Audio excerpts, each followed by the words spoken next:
పిల్లలు తరచుగా తల్లిదండ్రుల దగ్గర దాసే 5 విషయాలు ఏంటి? వాటిని తల్లిదండ్రులు వెంటనే తెలుసుకోవడం ఎలా? ఎందుకు? ఈ వీడియోలో మనం తెలుసుకుందామా? పిల్లలు తెలుసో లేదా తెలియకో లేదా భయపడి తల్లిదండ్రుల దగ్గర భయపడి కొన్ని విషయాలు దాచేస్తూ ఉంటారు. అయితే ఆ 5 విషయాలు ఏమిటి? తల్లిదండ్రుల దగ్గర ఎందుకు దాచకూడదు? అవి పిల్లలకు ముప్పును కలిగించే ప్రమాదం ఉందా? లాంటి పూర్తి వివరాలు ఈ వీడియోలో మనం తెలుసుకుందాం. పూర్తిగా చివరి వరకు ఈ వీడియోని వినేసేయండి.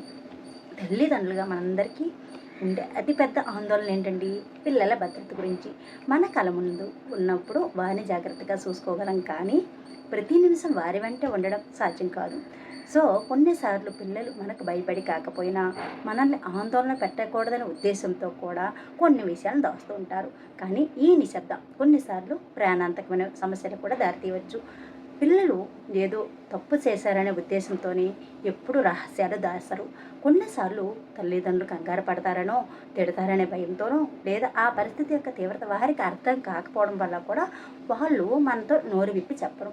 అందుకే ఏమాత్రం తేడాగా అనిపించిన వెంటనే తమ తల్లిదండ్రుల వద్దకు వచ్చేంత ధైర్యాన్ని, నమ్మకాన్ని పిల్లల్లో కలిగించడం మనం ఇవ్వడం చాలా అవసరం.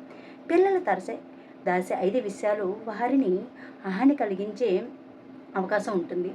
కాబట్టి అందుకే తల్లిదండ్రులు వెంటనే ఆ 5 విషయాలు తెలుసుకోవడం చాలా ముఖ్యం. అవేంటో ఇప్పుడు పూర్తిగా ఈ వీడియోలో చెప్పేస్తాను, వినండి. జంతువులు. పిల్లలకు ముఖ్యంగా చిన్నారులకు జంతువులు అంటే సహజంగా చాలా ఇష్టం ఉంటుంది. వీధి కుక్కలతోనో పిల్లులతోనో ఆడుకోవడానికి ఇష్టపడతారు.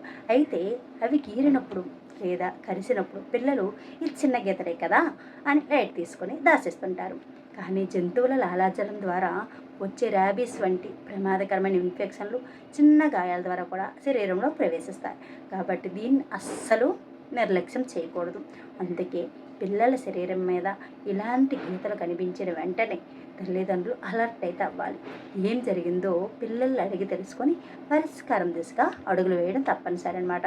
ఇంకా రెండవది, పిల్లలకు అపరిచితుల భద్రత గురించి చెప్పడం చాలా ముఖ్యం.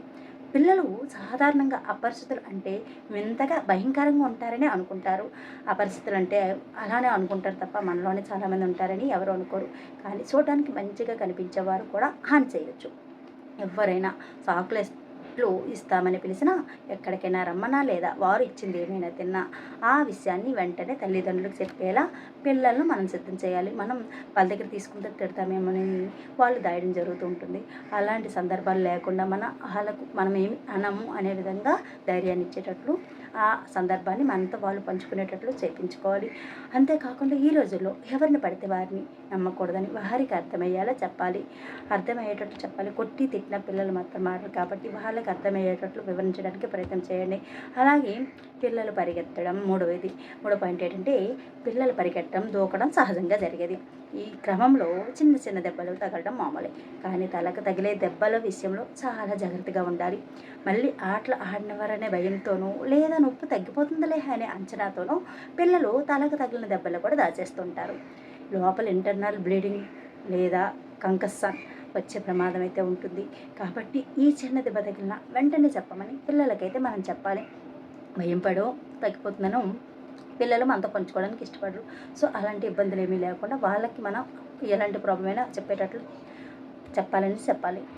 మనం పిల్లలకి తెలియజేయాలి. ఇంకా నాలుగవది వచ్చేసి, స్కూల్లో లేదా బయట వేధింపులు అనేవి శారీరకంగానే ఉండక్కర్లేదు. శారీరకంగా మాత్రమే కాదు, వెక్కిరించడం, చెడు పేర్లతో పిలవడం, వాళ్ళకి నచ్చని పేర్లు, ఏవో ఇబ్బందికరమైన పేర్లతో అయినా ఆటల్లో చేర్చుకోకుండా దూరం పెట్టడం, బెదిరించడం అంటే కూడా పిల్లలను మానసికంగా కుంగదీయడం జరుగుతుంది. ఇలాంటి వేధింపులను ఒంటరిగా భరించాల్సిన అవసరం లేదని సహాయం అడగటం బలహీనత కాదు, ధైర్యం అని పిల్లలకు పదే పదే చెప్పాలి. ఎవరైనా పిల్లల్ని భయపెట్టినా, వెక్కిరించినా వెంటనే మీకు చెప్పమని వారికి నేర్పించాలి. సహాయం అడగడం అంటే అది మన బలహీనతోనే అనుకుంటారేమో, ఏమైనా అంటారేమో అని భయపడకుండా ధైర్యంగా దేనినైనా ఎదుర్కొనేట్టు చెప్పడం అలవాటు చేసుకోవాలి. ఇంకా 5వ పాయింట్ వచ్చేసరికి, ఈ రోజుల్లో డిజిటల్ ప్రపంచం పిల్లల జీవితంలో ఒక భాగం అయిపోయిందని చెప్పుకోవచ్చు. ఆన్లైన్ క్లాసులు, వినోదంతో పాటు ఇంటర్నెట్లో పిల్లలు చూడకూడని కంటెంట్ కూడా ఎక్కువగా ఉంటుంది. అది మంచిగా చెడు అనేది వాళ్ళకి తెలియదు కాబట్టి ఆటోమేటిక్గా వస్తుంది కాబట్టి చూస్తూ ఉంటారు.